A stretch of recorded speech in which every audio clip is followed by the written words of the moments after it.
نحمد و نصلی علی رسول الکریم اما بعد اعوذ باللہ من الشیطان الرجیم بسم اللہ الرحمن الرحیم قل هو اللہ احد اللہ الصمد لم یلد ولم یولد ولم یکن لہ کفوا احد۔ عزیز بھائیوں اور بہنوں اور میرے پیارے ساتھیوں، آج کا دن صرف ایک تاریخ نہیں ہے بلکہ یہ دن ہے قربانی کی یاد کا، جذبہ حب الوطنی اور آزادی کی قدر کرنے کا۔ 15 اگست وہ دن ہے جب ہمارا پیارا وطن ہندوستان انگریزوں کے صدیوں پرانے غلام سے آزاد ہوا۔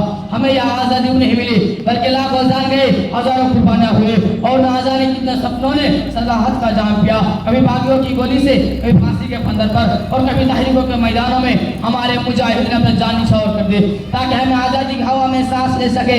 آج کا دن ہمیں یاد دلاتا ہے مولانا ابوالکلام آزاد کی تقریر، مہاتما گاندھی کا عدم تشدد، سبھاش چندر بوس کا نعرہ تم مجھے میں خون دو میں تمہیں آزادی دوں گا، اور بہت سی کا ہنستے ہنستے پھانسی پر چڑھ جانا۔ یہ صرف تاریخ نہیں، یہ ہمارے لیے سبق ہے، ہم اپنے وطن سے محبت اور اس کی خدمت کریں۔ ساتھیوں، آزادی صرف جس کا نام نہیں بلکہ یہ ایک ذمہ داری ہے۔ ہم سب کو اپنے کردار سے یہ ثابت کرنا ہے کہ ہم اس ملک کے سچے وفادار شہیدے ہیں۔ ہمیں چاہیے کہ امن و بھائی چاروں کو فرقہ واریت اور نفرت سے دور رہے، تعلیم علم حاصل کرے اور دوسروں کو بھی سکھائے، اپنے وطن کو صاف محفوظ خوشحال بنائے۔ ہم سب مل کر نیا بھارت بنا سکتے ہیں، ایسا بھارت جو علم اخلاق اور ترقی میں دنیا بھر کے لیے مثال ہو۔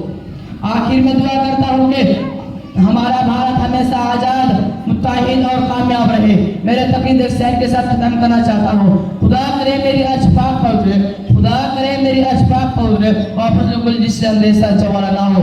جے ہند، جے بھارت، السلام علیکم ورحمۃ اللہ وبرکاتہ۔